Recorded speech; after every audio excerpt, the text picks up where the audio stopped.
Hello everyone, welcome to my channel JMAS India. I am m.k.jabeen, you can call me JMAS also.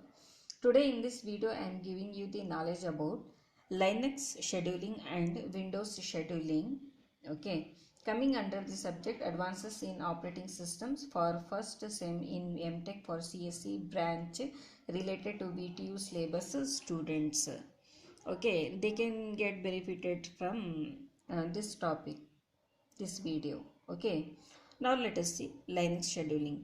Before that we go for introduction for CPU scheduling. Okay,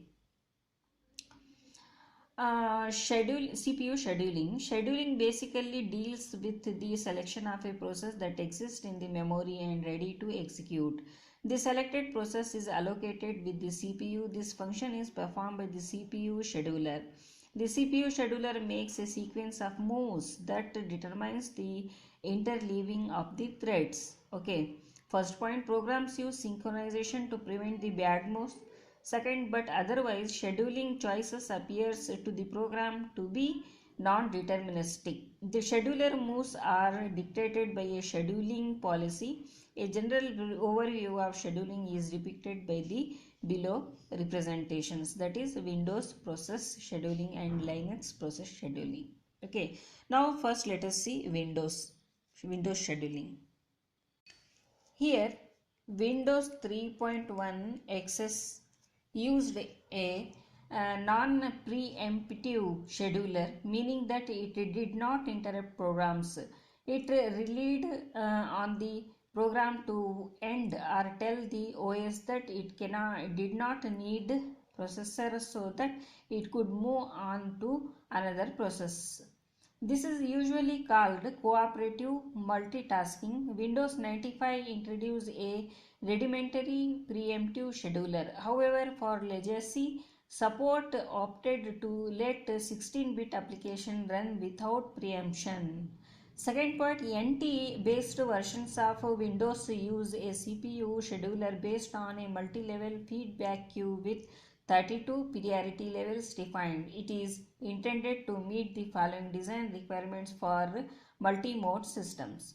First point, give preference to short jobs. Second, give preference to input-output bound processes. Third point, quickly establish the nature of the processor and schedule the process accordingly. All processes receive a priority boost after a wait event, but processors that have experienced a keyboard input-output wait get a large boost than those that have experienced a disk input-output wait.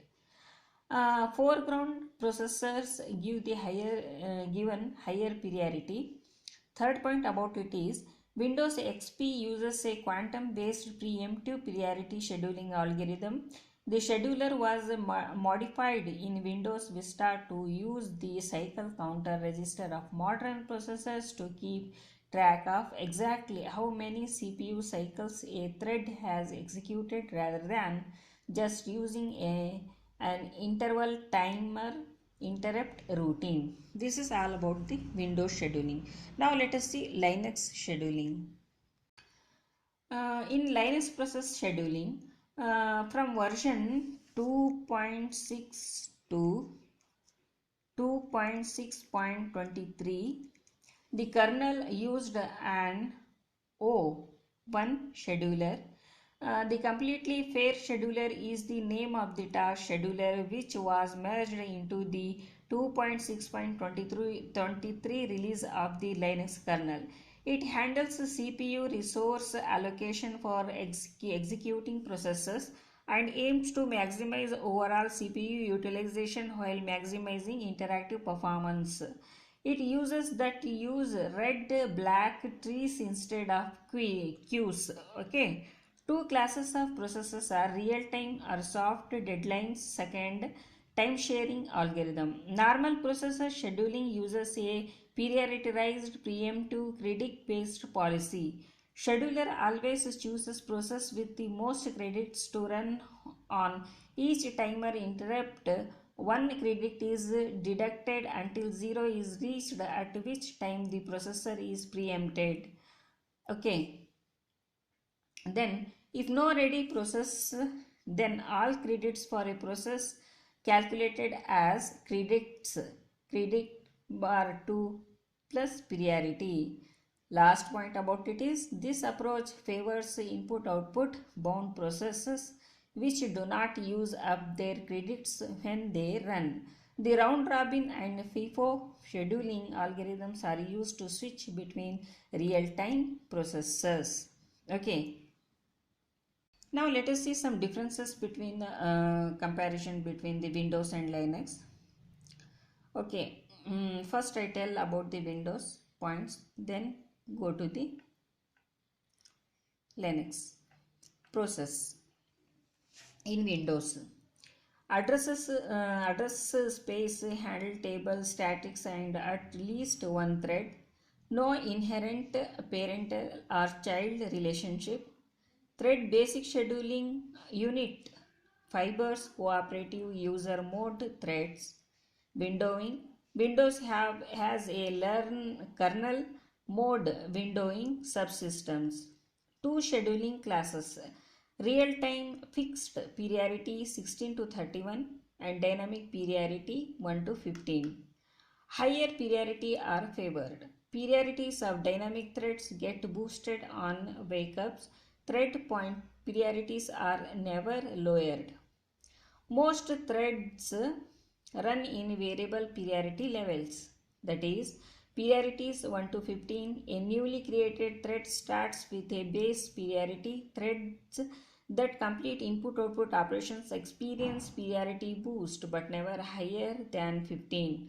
A thread's priority will never be below base priority. Okay. The value together, the Windows API function set thread priority sets the priority value for a specified thread. That a point is this value together with the priority class of the thread process determines the thread's base priority level.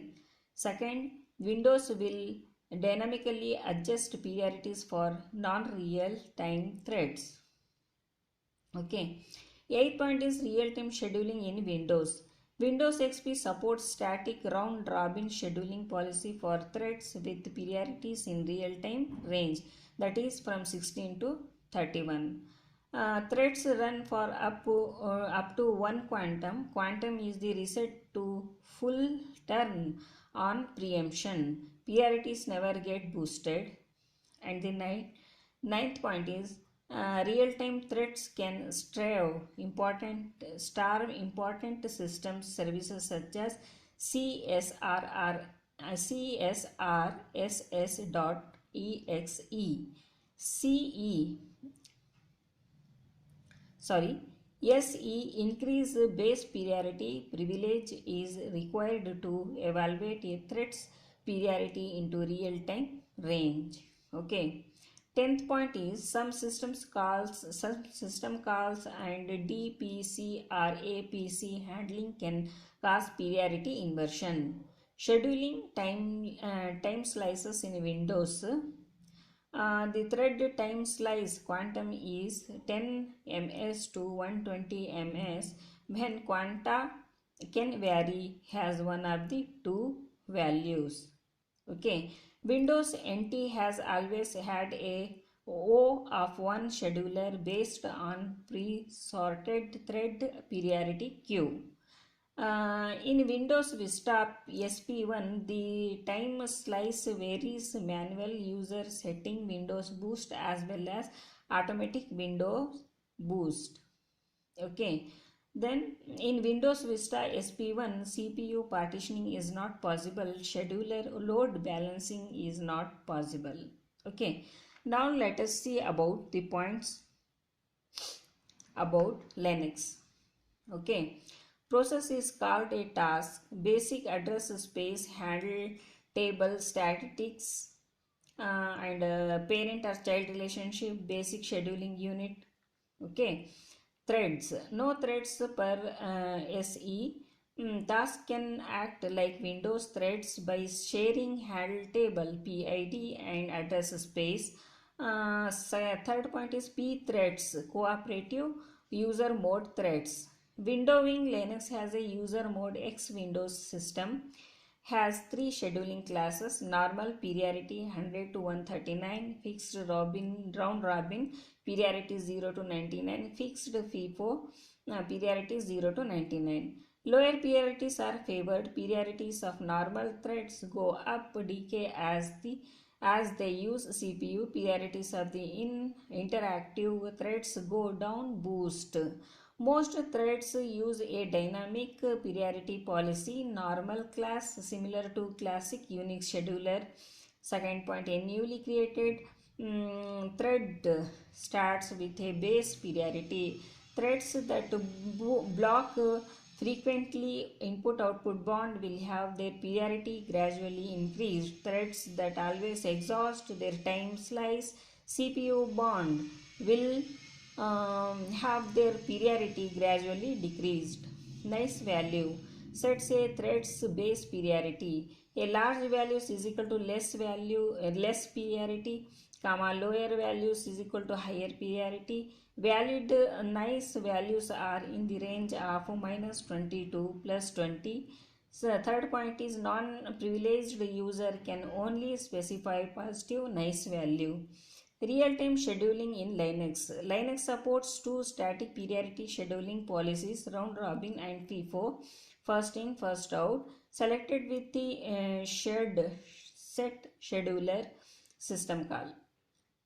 Okay. Use static priority values in the range of 1 to 99, executed strictly in order to decreasing static priority. RT threads can easily starve lower priority threads from executing. Root privileges are the cap sys nice capability are required for the selection of a real-time scheduling policy. Long running system calls can cause priority inversion, scheduling time slices in Unix. The thread quantum is 10 ms to 200 ms, default is 100 ms, varies across entire range based on priority, which is based on the interactivity level. 12th point is the Linux 2.4 scheduler is O of n. If there are 10 active tasks, it scans 10 of them in a list in order to decide which should execute next. This means long scans and long durations under the scheduler lock.